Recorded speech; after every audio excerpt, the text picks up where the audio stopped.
Hello friend, स्वागत है आप सभी का हमारे यूट्यूब चैनल स्टेनो लर्नर्स पर। दोस्तों, डिक्टेशन शुरू होगी 3 सेकंड बाद। स्टार्ट। सभापति महोदय, अब मैं आर्थिक मामलों पर आना चाहता हूँ। मैं अधिक समय नहीं लूँगा। इस बात को सभी स्वीकार करेंगे कि तीव्र गति से हमारी प्रगति हो। इसका प्रबंध किया जाना चाहिए। इसके लिए ऐसा वातावरण बनाने की आवश्यकता है जिससे उत्पादन बढ़ सके और उपभोग में लोग संयम से काम ले सकें। हर बजट को और हर कर प्रस्ताव को इसी कसौटी पर कसा जाएगा।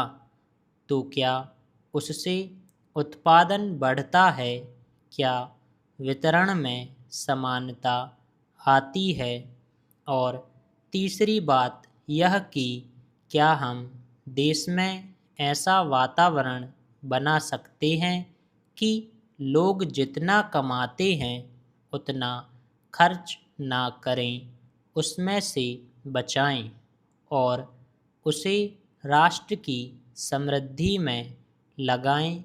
अगर इस कसौटी पर सरकार की आर्थिक नीतियां कसी जाएं तो मुझे लगता है कि उनमें पर्याप्त सुधार की गुंजाइश है।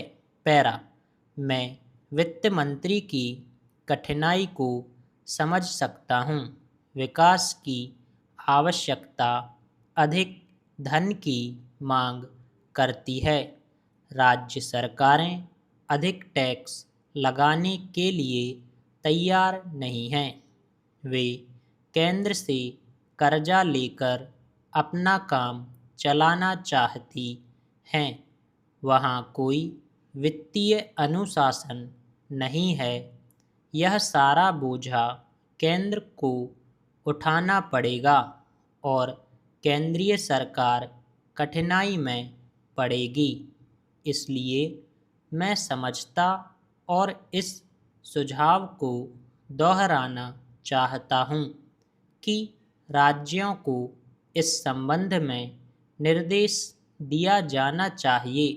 संविधान के अंतर्गत केंद्र इन राज्यों को भी निर्देश दे सकता है कि वह अपने साधनों के अंतर्गत अपने खर्च को चलाएं। केंद्र के कर्जे पर उन्हें निर्भर नहीं रहना चाहिए। विशेष परिस्थितियों में कर्जा दिया जा सकता है, लेकिन कर्जा लेकर ही अपना काम चलाना यह उनका स्वभाव नहीं बनना चाहिए। अपवाद रूप में कर्जा लेकर वह किसी विशेष परिस्थिति का सामना करने के लिए ही प्रस्तुत हो तो उसका विरोध नहीं किया जा सकता। पैरा।